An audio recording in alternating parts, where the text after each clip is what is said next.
Здравствуйте, мы представители кружка «Юный блогер». 15 ноября – День национальной валюты. И в честь этого праздника проведем опрос среди наших учеников.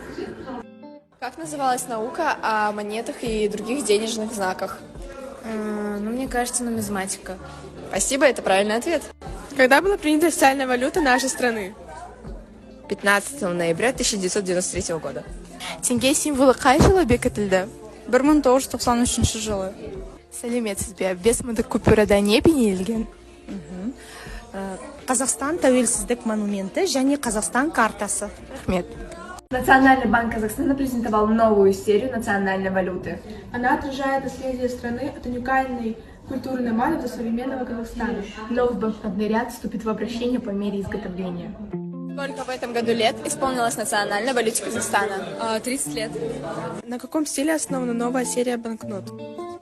Тенге вы имеете в виду, да? На сакском стиле зверином в основу взят. Сәлеметсіз бе? Теңгеде қанша қорғаныс дәрежесі бар? Сәлеметсіз бе? 18. Здравствуйте. Какая валюта была в Казахстане до принятия тенге?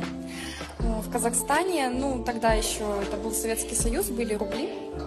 Банкноттардың жаңа сериясы қандай стильде шыққан? Сақ стилі. Рахмет.